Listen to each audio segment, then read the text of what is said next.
Hello everybody, welcome to the core content lecture. This one will be focusing on retracements, reversals, and liquidity runs. So getting started with forms of liquidity. So as many of you know, we have a form of liquidity that we primarily use, and that is highs and lows. Now this is one out of two forms of liquidity. Old highs and old lows are classified as external liquidity, while internal liquidity is classified by gaps. So these are the two forms of liquidity. You have external liquidity, which is highs and lows, and then you have internal liquidity, which is gaps. And which gaps in specific? There are primarily fair value gaps, but in rare instances, new week opening gaps and new day opening gaps can also be used. So once an established price run is sustained, what does this mean? Once a true reversal has formed, and you know that price is likely to be one-sided, then in a bullish price run, price will break highs, which is external, and then return into gaps, which would be internal. So from the true reversal until price reaches its target, in a bullish price run, price will continuously break highs, being external liquidity, and after it breaks those highs, it will likely return into gaps, being internal liquidity, and then once price returns into those gaps, it will then further continue the bullish price run and continue breaking highs. And whenever a bearish price run forms or a bearish true reversal, then price will break lows, being external liquidity, and once those lows have been broken, price is likely to return into gaps, being internal liquidity, and then once price has returned into internal liquidity, price will continue breaking lows, which would be external liquidity. So price will go back and forth, either breaking highs and returning into gaps in a bullish price run, or breaking lows and returning into gaps in a bearish price run, until the full target or higher time frame draw on liquidity is met. All right, so retracement and reversal. So every high probability reversal or retracement is caused by either a sequential SMT or a TPD. So in a bullish price run caused by a true reversal, within that price run on the lower time frame, you will see reversals causing price to break highs from a byproduct of a sequential SMT or a TPD. On the contrary, once price breaks those highs being caused by a reversal, being a lower time frame reversal, you'll see either a sequential SMT or a TPD that causes price to return inside of a gap. And then it repeats, so then you'll see another reversal causing price to break highs. And then once those highs are broken, you'll see a sequential SMT or a TPD to return back inside of a gap until the higher time frame draw on liquidity is met. And then vice versa for a bearish price run. So you're looking for lower time frame reversals to break lows, and you want that reversal to be caused by either a sequential SMT or a TPD. And then once price breaks those lows, you're looking for a sequential SMT or a TPD to cause price to retrace inside of a gap. And then once you're within that gap, you're looking for another lower time frame reversal to continue the run, breaking more lows until the higher time frame draw on liquidity is met.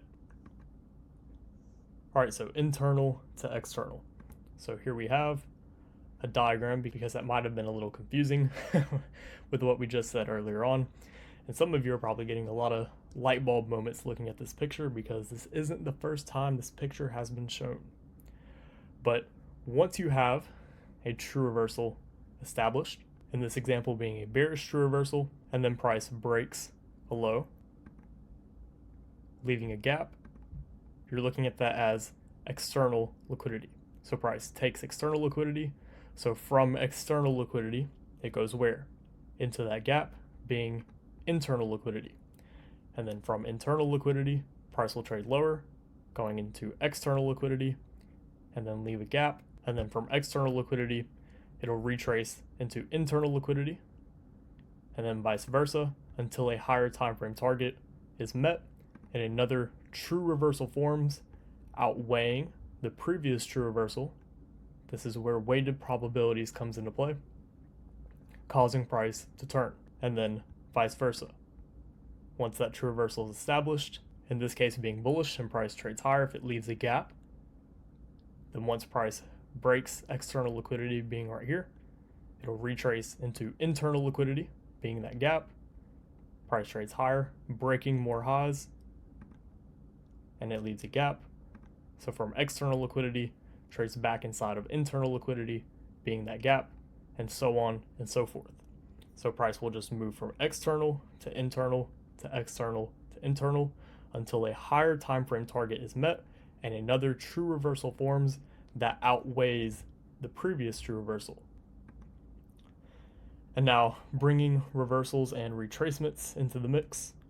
Again, once you have a bearish true reversal and price breaks lower, leaving a gap, you're looking for price to retrace inside of that gap, and then from there, within that gap, you'll see a lower time frame reversal being a higher time frame retracement.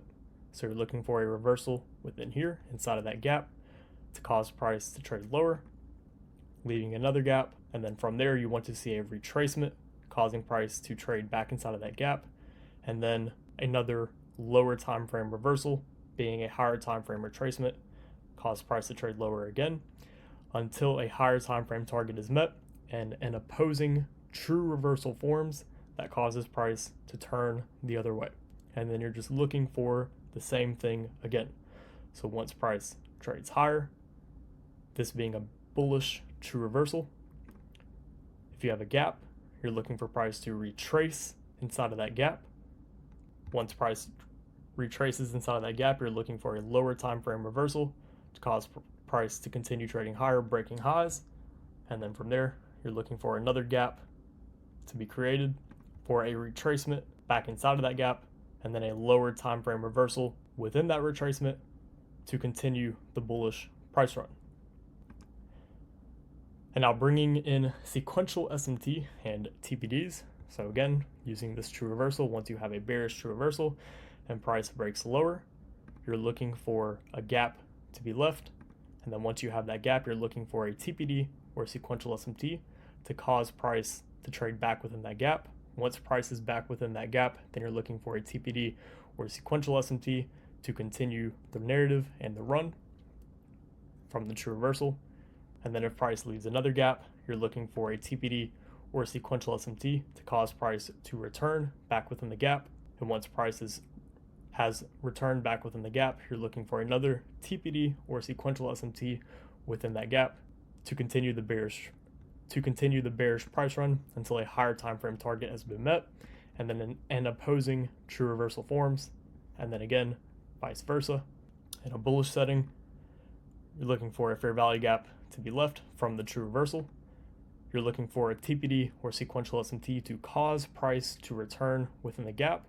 Once price is within that gap, then you're looking for a TPD or sequential SMT to continue the expansion.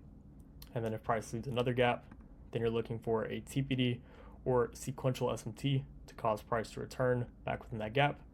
And then once price is within that gap, then you're looking for a TPD or sequential SMT to further continue the run. And now pairing it all together. So again, once you have that bearish true reversal and price breaks lower, you're looking for a gap to be left. After price breaks an old low and leaves that gap, this would be external liquidity right here. Once price takes out that external liquidity, you're then looking for a retracement into a gap or into that gap, and you're looking for a TPD or sequential SMT to let you know that that retracement is about to take place.